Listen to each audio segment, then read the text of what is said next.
ফুসফুসের রোগের বিষয়ে সাবধানতা। অর্থাৎ আপনারা জানেন যে আমরা খুবই কমনলি ফুসফুসের কিছু সমস্যায় ভুগে থাকি। তার ভিতরে একটি হচ্ছে অ্যাজমা, শ্বাসকষ্ট, অথবা অনেকেই দেখা যায় সিওপিডি, করনিক অবস্ট্রাকটিভ পালমোনারি ডিজিজে ভুগতে থাকে, অথবা ফুসফুসের অনেক ধরনের ইনফেকশনে ভুগতে থাকে। প্রিয় সুধী, আসসালামু আলাইকুম। আমি ডাক্তার মোহাম্মদ আব্দুল মান্নান, সিনিয়র প্রভাষক, Manikganj homeopathic medical college, senior consultant, homeopathic foundation hospital, Kazipara, Mirpur, Dhaka. আপনাদের সাথে খুবই কমন একটি বিষয় নিয়ে কথা বলতে যাচ্ছি, এবং এই বিষয়টি থেকে যাতে আমরা মুক্ত থাকতে পারি বা ভালো থাকতে পারি, সে বিষয়টি হচ্ছে যে ফুসফুসের রোগের বিষয়ে সাবধানতা। অর্থাৎ আপনারা জানেন যে আমরা খুবই কমনলি ফুসফুসের কিছু সমস্যায় ভুগে থাকি। তার ভিতরে একটি হচ্ছে অ্যাজমা, শ্বাসকষ্ট, অথবা অনেকেই দেখা যায় সিওপিডি, করনিক অবস্ট্রাকটিভ পালমোনারি ডিজিজে ভুগতে থাকে, অথবা ফুসফুসের অনেক ধরনের ইনফেকশনে ভুগতে থাকে।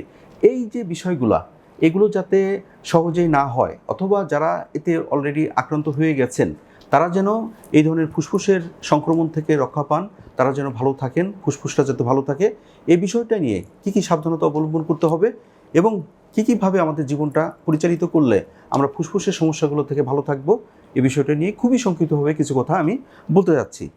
প্রথমত, আপনার ফুসফুসটাকে যদি ভালো রাখতে হয়, আপনাকে স্মোকিং বা প্যাসিভ স্মোকিং, অর্থাৎ আমি যেটা বলতে চাচ্ছি যে ধূমপান থেকে আপনাকে মুক্ত থাকতে হবে, অথবা ধূমপায়ী যারা তাদের সংস্পর্শ থেকে আপনাকে দূরে থাকতে হবে। কারণ ধূমপান অথবা ধোঁয়া, অথবা গ্রাম অঞ্চলে দেখা যাচ্ছে যে এই কাঠ অথবা খড়কুটো পুড়িয়ে যে ধোঁয়ার সৃষ্টি হয়, অথবা আশেপাশে ইটের ভাটা বা অন্য যে কোনো ইট থেকে যে ধোঁয়ার সৃষ্টি হয়, এই জিনিসগুলোই কিন্তু ফুসফুসের যাবতীয় সমস্যার জন্য কিন্তু প্রধানতম দায়ী। অতএব স্বাভাবিকভাবে ধূমপান এবং এই ধোঁয়া জাতীয় অথবা ধুলা, এই ধরনের সংক্রমণ থেকে আমাদেরকে দূরে থাকতে হবে এবং আমাদের পরিবেশটাকে এগুলোর থেকে মুক্ত রাখতে হবে। তাহলে আমাদের ফুসফুসটা ভালো থাকবে এবং সামগ্রিকভাবে ফুসফুসের যে সমস্যাগুলো থেকে আমরা মুক্ত থাকতে পারবো। নাম্বার 2 হচ্ছে কোল্ড। অর্থাৎ আপনারা দেখবেন যে কিছু লোক রয়েছে, তারা ঠান্ডার সংক্রমণ বা ঠান্ডার কাছাকাছি গেলেই তাদের অ্যাজমা, শ্বাসকষ্ট বা ফুসফুসের কাশি, ইনফ্লুয়েঞ্জা বা ফ্লু জাতীয় সমস্যাগুলো তাদের ভিতরে কিন্তু সৃষ্টি হয়ে যায়। অর্থাৎ যাদের এই ধরনের সমস্যা রয়েছে তাদের ক্ষেত্রে ঠান্ডা থেকে দূরে থাকতে হবে। সরাসরি ঠান্ডা বাতাস, ঠান্ডা পানি অথবা ঠান্ডা পরিবেশ যেখানে রয়েছে সে পরিবেশ থেকে তাদেরকে মুক্ত থাকতে হবে বা তাদেরকে সেখান থেকে দূরে থাকতে হবে। তাহলে কিন্তু তারা ভালো থাকবে। এই যে অনেকে রয়েছেন যে শ্বাসের সমস্যা বা তাদের ফুসফুসের সমস্যা, কিন্তু দেখা যাচ্ছে তারা পাটকলে চাকরি করতেছে, অথবা দেখা যাচ্ছে যে তারা হয়তো এমন একটা পরিবেশে সিমেন্ট কারখানায় চাকরি করতেছে বা এমন একটা পরিবেশে তারা কাজ করে যেখানে ধুলা বালি সারাক্ষণ তাদের আশেপাশে লেগে থাকে।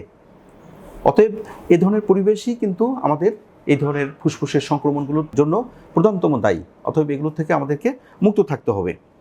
আরেকটা জিনিস যেটা বলতে চাচ্ছি যে এই যদি ইনফেকশনগুলো যদি প্রতিরোধ করতে হয়, আমাদের নিজেদের পার্সোনাল যে হাইজিন, এটা বজায় রাখতে হবে।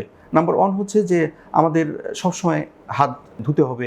তারপরে যারা রেগুলার আপনার হয়তো ঠান্ডা কাশিতে সংক্রামিত রয়েছে বা এ ধরনের কোল্ড যে ওয়েদারের কারণে যে সমস্যাগুলো হচ্ছে তাতে যারা আক্রান্ত রয়েছে তাদের থেকে নিজেদেরকে একটু দূরে রাখতে হবে এবং সাময়িকভাবে নিজেকে পরিষ্কার পরিচ্ছন্ন এবং একটু ওয়ার্ম ওয়েদারের ভিতরে রাখতে হবে।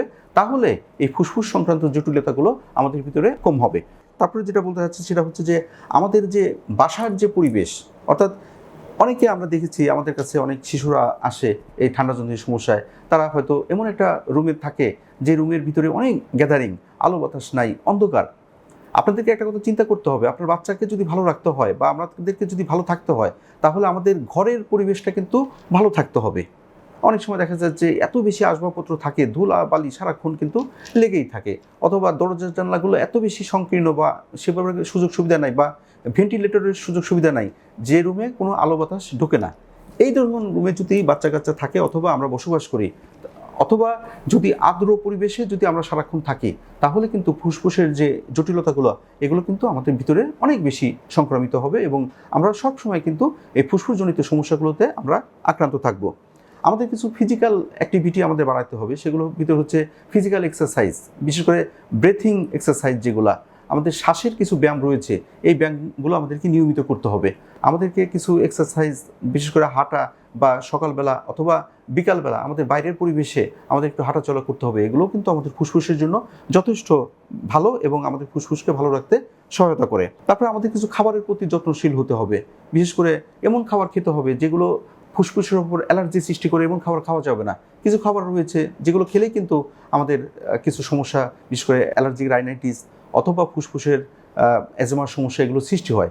এই ধরনের খাবারগুলো থেকে আমাদের বিরত থেকে এমন খাবার খেতে হবে, হেলদি ফ্রুটস অথবা শাকসবজি খেতে হবে যেগুলো আমাদের ভিতরে কোনো অ্যালার্জি সৃষ্টি করবে না। এই বিষয়গুলো আমাদেরকে সচেতন থাকতে হবে। তারপরে যেটা আমি বলতে চাচ্ছি, যে সর্বশেষ যে কথাটা বলতে চাই সেটা হচ্ছে যে আমাদেরকে যদি এই ফুসফুসের যে সমস্যাগুলো এগুলোর থেকে যদি পরিত্রাণ পেতে হয়, এই নিয়মগুলো মানার পাশাপাশি আমরা যদি হোমিওপ্যাথিক ওষুধটা যদি গ্রহণ করতে পারি, তাহলে কিন্তু আমরা এই ধরনের ফুসফুস সংক্রান্ত জটিলতাগুলো থেকে কিন্তু খুবই অনায়াসে আমরা মুক্ত থাকতে পারবো। আমি দু একটা উদাহরণ আমি দিতে চাচ্ছি। সেটা হলো যে আমরা দেখে থাকি যে অনেকেই এই যে অ্যাজমা বা শ্বাসকষ্ট বা হাঁপানি যাকে বলি, এগুলোতে ভুগতে থাকে। দিনের পর দিন, মাসের পর মাস, বছরের পর বছর তারা ভুগছে এবং একসময় এগুলো কিন্তু আউট অফ কন্ট্রোল হয়ে যায়, অর্থাৎ কোনো ধরনের ইনহেলার অথবা কোনো ধরনের ওষুধ তাদের কাজ করে না। কিন্তু আমি দেখেছি যে কিছুদিন বা কয়েক মাস হোমিওপ্যাথিক ওষুধ সেবনের মাধ্যমে এই ধরনের অ্যাজমাটিক বা অ্যালার্জিটিক যে সমস্যাগুলো রয়েছে এই সমস্যাগুলো থেকে কিন্তু দূর করা সম্ভব। আমরা অনেক বৃদ্ধ লোক পাই যারা সিওপিডি, ক্রনিক অবস্ট্রাকটিভ পালমোনারি ডিজিজে ভুগছে। তারাও কিন্তু দেখা যাচ্ছে যে নিয়মিতভাবে যদি হোমিওপ্যাথিক ওষুধ গ্রহণ করে তাহলে কিন্তু এই ধরনের সমস্যা, খুবই বিব্রতকর শ্বাসজনিত সমস্যা, এগুলো থেকে কিন্তু তারা মুক্ত হতে পারে।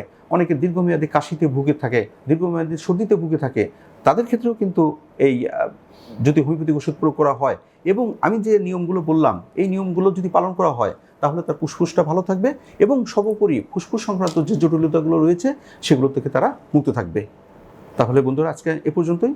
সবাইকে অসংখ্য ধন্যবাদ।